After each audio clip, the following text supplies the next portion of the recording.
Hey, do you struggle with communication with your spouse? Well, today's episode is going to be very helpful to you, and we've got 5 more practical strategies to help you with communication. And so, this is part 2 of a 2-part series, and so, but you don't necessarily need to stop now. If you listen to what we said, then go back to our previous episode on this, and you'll get 10 practical communication strategies when it comes to helping you with communication. And I mean, I don't know if you'd agree, Heather, but when we talk to couples, I mean, what is the number one thing that they say is right. This why is they have it. problems? This is it. There's all of these other problems that they're having, but when it comes down to it, it is communication. Because if you can't talk to each other appropriately, how do you agree on anything? How do you come to terms on anything? How do you make decisions if you can't talk to each other? If you're not communicating well, it's hard to communicate about anything. I mean, things as simple as, where do you want to go to dinner tonight?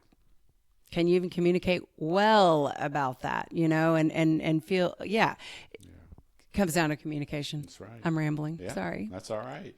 And Yeah. you want to... Yeah, before we jump in, though, to this episode, we do want you to like, follow, subscribe, and even share this episode, so you can stay up to date with all the great content that's out there for you. That's right. Mm-hmm. And then selfishly, it helps us as well. So, yeah, when you do that. So thank you. All right. Number 1 we're going to talk about today is avoiding blame and criticism. And we can so often, when we get into an argument, we can kind of stray away from the issue, and it can all of a sudden become about, you as a person, and again, we talk about it a lot, but the you always, you never, where that strays into personality. Right. And it's no longer about that I want to have dinner at 6 o'clock and you want to have dinner at 5 o'clock. It becomes, you're lazy because you don't want to have dinner at the time that I want to have it. And I don't know why you're always doing this. And again, that's where I'm starting to, it's not about the issue and working it out and compromising. It's all about, you're the problem, you're the issue. And for some couples, it can get even into this place of calling each other names. And we would tell you, like, if you're straying into that area, stop that completely, because, I think the reason that we start to do that is because we don't feel like we're being heard. And so, you know what, maybe if I call you a name, all of a sudden you'll be like, oh, yeah, it's the you're shock right. value. The shock value. Mm-hmm. I am a jerk or whatever. Oh, well, they're not going to agree to it, but you got their attention. That's and what now I'm they're saying. really angry. Right. That's what I'm saying. It's like, that's not really going to happen. It's going to be, oh, yeah, that's what you're calling. Well, how about you? And, and then it's just escalating and we're not getting anywhere. Right. So we spew so much venom when we're angry and hurt, whatever it is. We just spew that venom and, and we stop listening to what the other person is saying. It's very selfish behavior too, to criticize and to blame. It's just very selfish. And you really want to watch that. Yeah. That's right. Mm-hmm. Now, let me see here. We've got a great verse. It's in Ephesians 4:29. It says, "Do not let any unwholesome talk come out of your mouths, but only what is helpful for building others up according to their needs, that it might benefit those that listen." So, yeah, even when you are starting to have a disagreement, you may be just stopping and saying, you know what, I know we're disagreeing here. I know it's getting a little bit heated and tense. I don't like that. I mean, the bottom line is I love you, and we have this goal of wanting to have an awesome dinner every night. And so we'll figure it out, and let's, talk more calmly, more loving to each other. And I promise that I will start to do that more. That's the kind of thing that I'm working on building up, not tearing down. Right. Yeah. Right. I think another thing that you want to think about is maintaining eye contact, because when you're in that heated moment, what do you want to do? You just want to walk away. You want to storm out of the room. You want to slam a door, get in the car, drive off because you are so angry. And that's your body language that's speaking louder than anything else. Research shows that body language accounts for 55% of the communication signals that your spouse sees.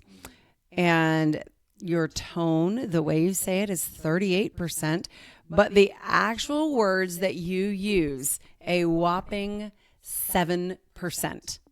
So if your body language is showing that you're shut down or how angry you are, you're red in the face, I hope you didn't just punch a hole in the wall, like whatever it is, the way that you're glaring at each other or rolling your eyes or whatever, that is what's getting across. So whatever's coming out of your mouth, it's not being heard.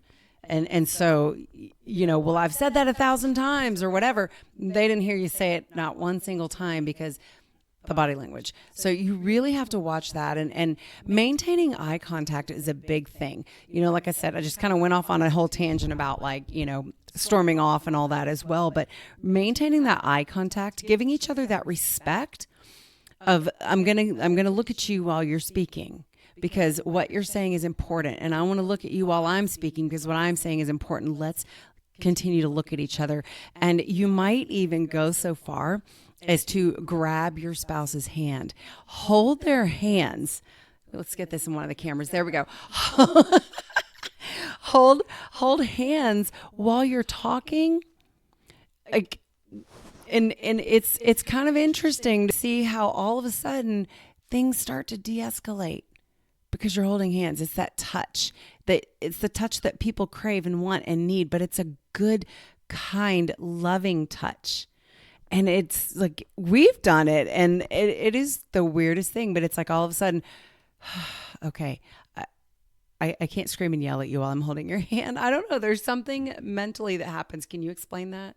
Well, yeah, I think I was going to go somewhere else with that, but now I need to be more fully present, which is something we talked about. That in the last episode, yeah. being fully present when I throw you a curveball. I think, you know what, probably it's a grounding. I call it a grounding technique where it brings us back into the present moment. Like I know you talk a lot about your kids at school, like when you're working on an assignment with them and you can tell they're getting flustered and you're like, all right, go over to the window and ask me or tell me 5 things you see outside. Right. Oh, be real quiet. What do you hear?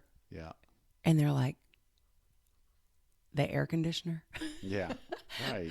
Then when we get back to our activity, they can focus on it. Yeah. So I think it's grounding. I like where, that. Yeah, where they're really just kind of getting upset and amped up because maybe they're not doing something or maybe they're just getting irritated and tired from it. Yeah. And you go do that and it's almost like you hit the reset button. I think that's maybe what the hand holding and the eye contact is. It's like a little bit more of a reset. That makes sense. For them. So yeah, that's kind of how I interpret that, maintaining eye contact. Yeah. Proverbs 4:26 says, "Let your eyes look straight ahead. Fix your gaze directly before you.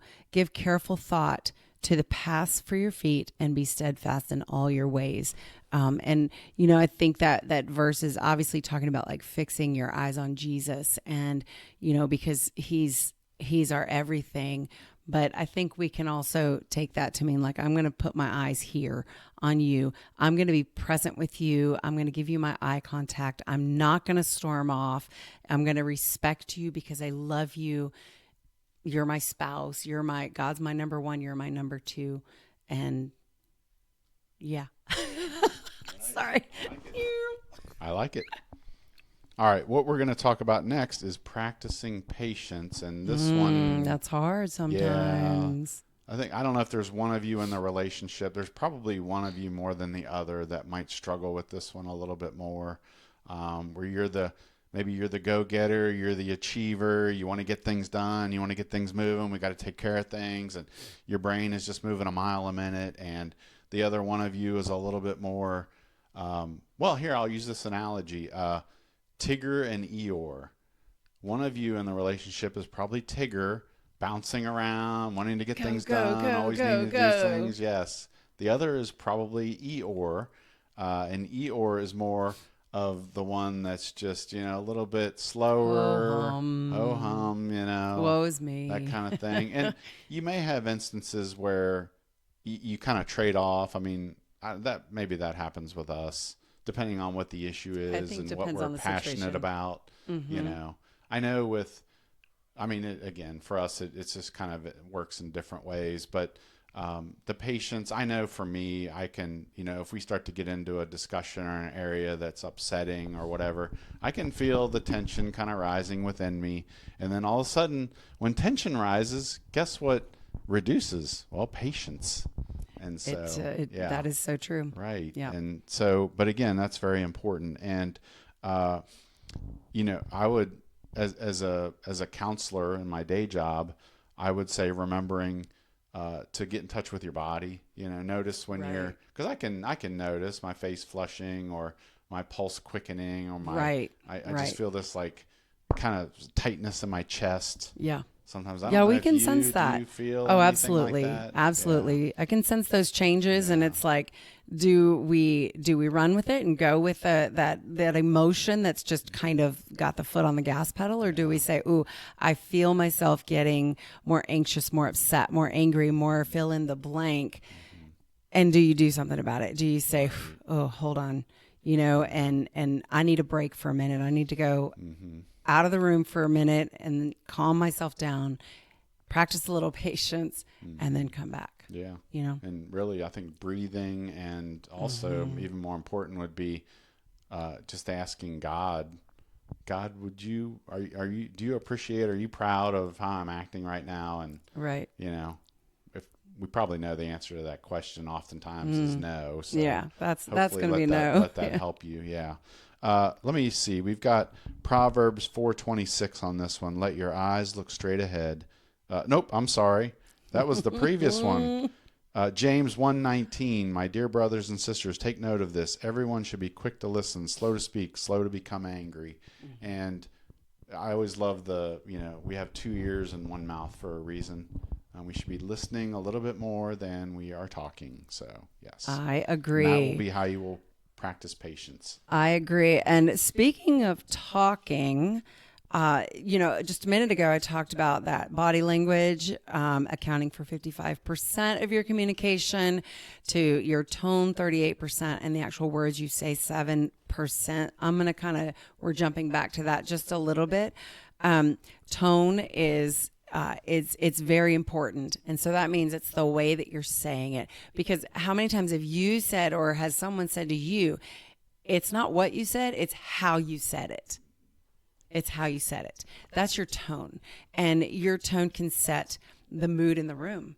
It can set, change the mood of the other person.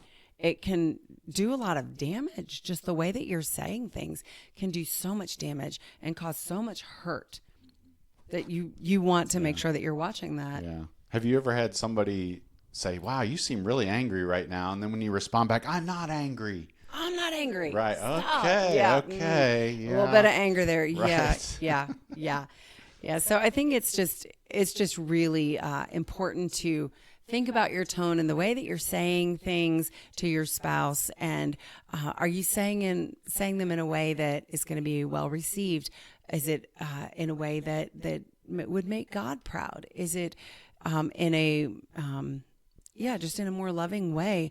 And maybe you were raised in a house that didn't practice, better ways of communication in the way that you speak to each other. Maybe you grew up in a house where there was just constant screaming and yelling, and so that really is your behavior that you have because of the way you were raised. But it doesn't have to be that for you.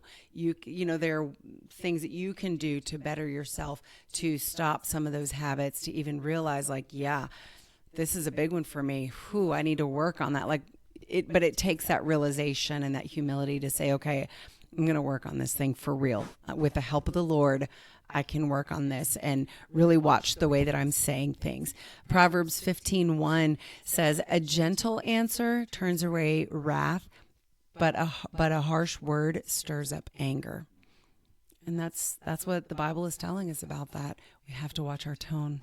Yeah. And what is it? You get more with honey than you do with vinegar. What's You the catch saying? more flies with honey That's than what with vinegar. it is. You catch more Yes, flies, more right? flies. I think that's not in the Bible, but that's another. Somebody said that along the way, and Right, it's a good right. one. It's true. Right. It's true. It is true. Right.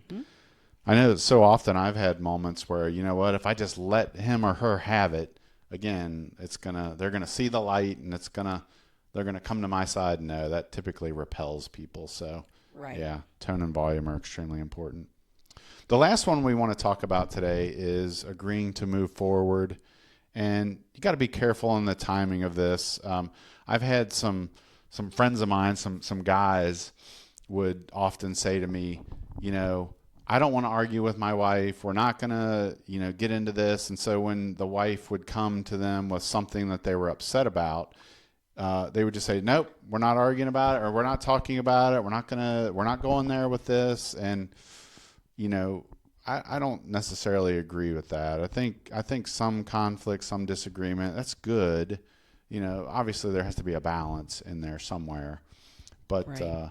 but agreeing to move forward at the end of the day, if you're just constantly just going round and round, and it's just, you're covering the same ground and the same things are being said quite a bit, which I know I can have that tendency to kind of say the same thing over and over again, you know, 3 or 4 times. It might be a good idea to say, you know what, this is not going anywhere. Let's table this.